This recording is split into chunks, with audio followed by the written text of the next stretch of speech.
ವಿಧಾನಸಭೆ ಚುನಾವಣೆಗೆ ರಾಜ್ಯ ಬಿಜೆಪಿಯನ್ನು ಸಜ್ಜುಗೊಳಿಸಲು ಕಾರ್ಯಸಾಧ್ಯವಾದ ಸೂತ್ರ ರಚನೆಯ ತಲಾಶ್ನಲ್ಲಿರುವ ವರಿಷ್ಠರು ಇದರ ಭಾಗವಾಗಿ ಮಾಜಿ ಮುಖ್ಯಮಂತ್ರಿ ಬಿಎಸ್ ಯಡಿಯೂರಪ್ಪ ಅವರಿಗೆ ಸಂಸದೀಯ ಮಂಡಳಿಯಲ್ಲಿ ಸ್ಥಾನ ನೀಡಿದ್ದಾರೆ. ಜತೆಗೆ ಪಕ್ಷದ ಕೇಂದ್ರೀಯ ಚುನಾವಣಾ ಸಮಿತಿಯಲ್ಲೂ ಪ್ರಾತಿನಿಧ್ಯ ಕಲ್ಪಿಸಲಾಗಿದೆ. ಅಲ್ಲಿಗೆ ಲಿಂಗಾಯತ ವೋಟ್ ಬ್ಯಾಂಕ್ ಬಂದೋಬಸ್ತ್ ಮಾಡಿಕೊಳ್ಳಲು ಬಿಜೆಪಿ ಹೈಕಮಾಂಡ್ ಖಚಿತ ಹೆಜ್ಜೆ ಇಟ್ಟಂತಾಗಿದೆ. ವರ್ಷದ ಹಿಂದಷ್ಟೇ ಬಿಎಸ್ವೈ ಅವರನ್ನು ಮುಖ್ಯಮಂತ್ರಿ ಸ್ಥಾನದಿಂದ ಕೆಳಗಿಳಿಸಲಾಗಿತ್ತು. ಅವರನ್ನು ಯಾವುದಾದರೂ ರಾಜ್ಯದ ರಾಜಭವನಕ್ಕೆ ಸಾಗಾಕುವ ಪ್ರಯತ್ನವೂ ನಡೆದಿತ್ತು. ರಾಜ್ಯಪಾಲರಾಗಲು ಒಪ್ಪದ ಬಿಎಸ್ವೈ ಪಕ್ಷದ ಸಾಮಾನ್ಯ ಕಾರ್ಯಕರ್ತನಾಗಿ ಕೆಲಸ ಮಾಡುವುದಾಗಿ ಘೋಷಿಸಿದ್ದರು. ರಾಜ್ಯ ಪ್ರವಾಸ ಮಾಡಲು ಯಡಿಯೂರಪ್ಪ ಮುಂದಾದಾಗ ನಿರ್ಬಂಧಿಸಲಾಗಿತ್ತು. ಈಗ ಪರಿಸ್ಥಿತಿ ಬದಲಾಗಿದೆ.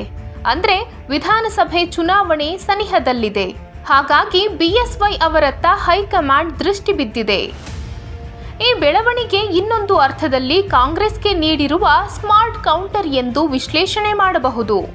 ಕಾಂಗ್ರೆಸ್ನಲ್ಲಿರುವ ಜನನಾಯಕ ಸಿದ್ದರಾಮಯ್ಯ ತಮಗೆ 75 ವರ್ಷ ತುಂಬಿದ್ದನ್ನು ನೆಪವಾಗಿಟ್ಟುಕೊಂಡು ಸಿದ್ದರಾಮೋತ್ಸವ ಹೆಸರಿನಲ್ಲಿ ಶಕ್ತಿ ಪ್ರದರ್ಶನ ನಡೆಸಿದರು.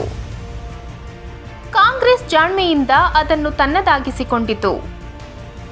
ಬಿಜೆಪಿ ಈಗ ತನ್ನ ಪಾಳೆಯದಲ್ಲಿರುವ ಜನನಾಯಕ ಬಿಎಸ್ ಯಡಿಯೂರಪ್ಪ ಅವರಿಗೆ ಉನ್ನತ ಸ್ಥಾನ ನೀಡುವ ಮೂಲಕ ಒಂದರ್ಥದಲ್ಲಿ ಬಿಎಸ್ವೈ ಉತ್ಸವವನ್ನೇ ವಿನ್ಯಾಸಗೊಳಿಸಿದೆ.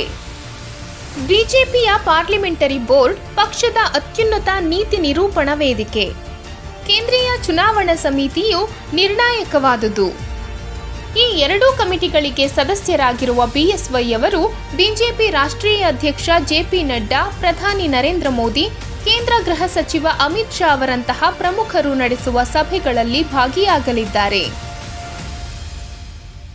ಚುನಾವಣೆ ವರ್ಷದಲ್ಲಿ ಹೈಕಮಾಂಡ್ ಬಿಎಸ್ವೈ ಅವರನ್ನು ಎಷ್ಟು ಎತ್ತರದ ಸ್ಥಾನದಲ್ಲಿ ಕುಳ್ಳಿರಿಸಿದೆ ಎನ್ನಲು ಇಷ್ಟು ಸಾಕು. ನಾಯಕತ್ವ ಬದಲಾವಣೆ ಸಂದರ್ಭದಲ್ಲಿ ಕಠಿಣವಾಗಿಯೇ ನಡೆದುಕೊಂಡಿದ್ದ ಹೈಕಮಾಂಡ್ ನಂತರ ಬಿಎಸ್ವೈ ಫ್ಯಾಕ್ಟರ್ ಬಗ್ಗೆ ಹೆಚ್ಚು ತಲೆಕೆಡಿಸಿಕೊಂಡಿರಲಿಲ್ಲ. ಅಲ್ಲದೆ ಯಡಿಯೂರಪ್ಪ ಹೊರತಾಗಿಯೂ ಕರ್ನಾಟಕದಲ್ಲಿ ಬಿಜೆಪಿಯ ರಥ ಓಡಿಸಬಹುದು ಎಂಬ ಲೆಕ್ಕಾಚಾರದಲ್ಲಿದ್ದವರು ಈ ವಿಚಾರದಲ್ಲಿ ಹೈಕಮಾಂಡ್ಗೂ ಕಿವಿಯೂದಿದ್ದರು.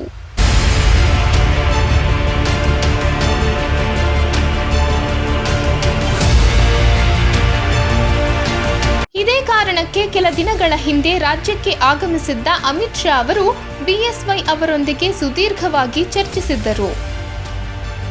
ಸಿದ್ದರಾಮಯ್ಯ ಅಮೃತ ಮಹೋತ್ಸವ ಕಾರ್ಯಕ್ರಮ ಸೇರಿದಂತೆ ರಾಜ್ಯದಲ್ಲಿ ರಾಜಕಾರಣ ಹೇಗೆ ತಿರುವು ಪಡೆದುಕೊಳ್ಳುತ್ತಿದೆ ಎಂಬುದನ್ನು ಈ ವೇಳೆ ಬಿಎಸ್ವೈ ವಿವರಿಸಿದ್ದರು.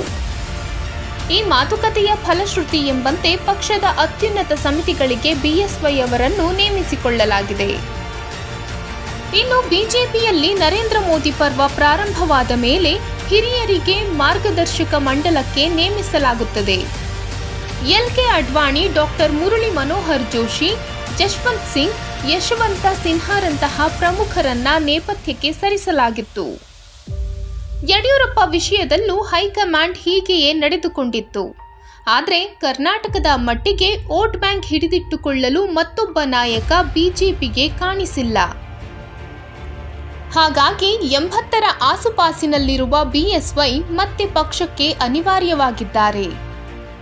ಇನ್ನು ಪಕ್ಷಕ್ಕೆ ಯಾವ ರೀತಿ ಲಾಭವಾಗಬಹುದು ಎಂದರೆ, ಈ ನೇಮಕದಿಂದ ವೈಯಕ್ತಿಕವಾಗಿ ಬಿಎಸ್ವೈ ಅವರಿಗೆ ಸಿಎಂ ಅಥವಾ ಇನ್ನಿತರ ಅಧಿಕಾರ ದೊರಕುವ ಸಾಧ್ಯತೆಯಿಲ್ಲ.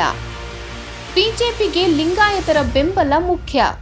ಈ ವೋಟ್ ಬ್ಯಾಂಕ್ ಒಡೆಯಬಾರದೆಂದರೆ ಸೇನೆಯ ಮುಂಚೂಣಿಯಲ್ಲಿರುವ ಬಿಎಸ್ವೈ ಅಗತ್ಯ. ಹಾಗಾಗಿ ಹೈಕಮಾಂಡ್ ಈ ತೀರ್ಮಾನ ಕೈಗೊಂಡಿದೆ. ರಾಜ್ಯದಲ್ಲಿ ಬಿಜೆಪಿ 2 ಬಾರಿ ಸೆಂಚುರಿ ಬಾರಿಸಿದ್ದೇ ಬಿಎಸ್ವೈ ನಾಯಕತ್ವದಿಂದ.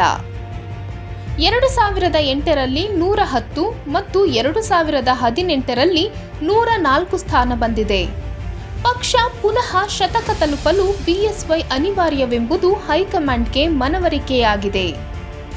ಇನ್ನು ಮುಂದೆ ಬಿಎಸ್ವೈ ನಿಶ್ಚಿಂತೆಯಿಂದ ರಾಜ್ಯ ಪ್ರವಾಸ ಮಾಡಬಹುದು. ಅದರಿಂದ ಪಕ್ಷದ ಸಂಘಟನೆ ಚುರುಕುಗೊಳ್ಳಲಿದೆ.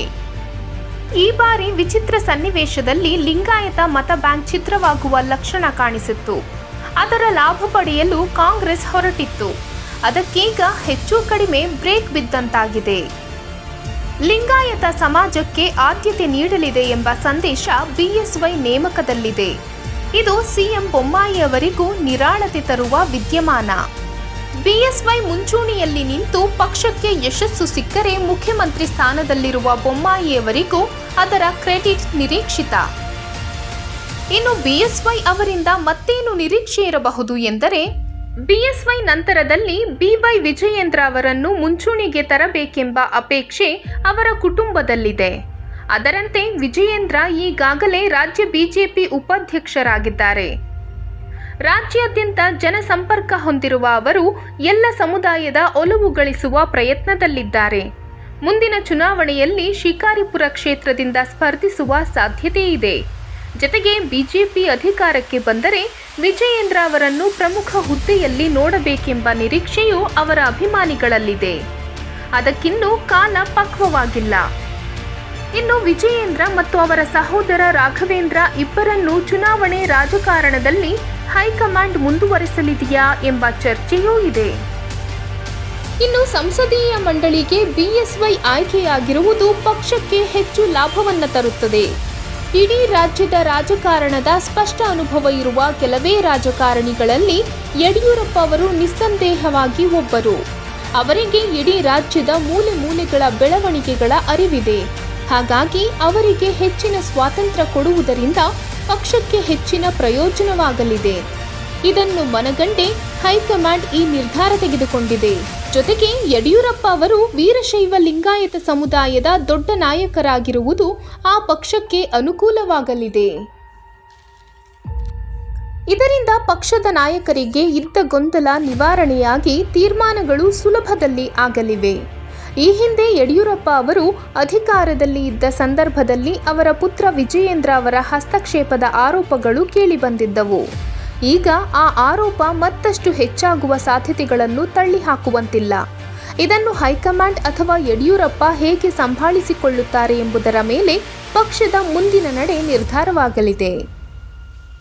ಅಂದಹಾಗೆ ಉನ್ನತ ಮೂಲಗಳ ಪ್ರಕಾರ ರಾಜ್ಯದಲ್ಲಿ ಪಕ್ಷ ಬಲಿಷ್ಠಗೊಳಿಸಲು ಸರ್ಕಾರಕ್ಕೆ ತುರ್ತು ಸರ್ಜರಿಯ ಅಗತ್ಯವಿದೆ ಎಂದು ಯಡಿಯೂರಪ್ಪ ಅವರು ಕೇಂದ್ರ ಗೃಹ ಸಚಿವ ಅಮಿತ್ ಶಾ ಅವರಿಗೆ ವಿವರಿಸಿದ್ದರು.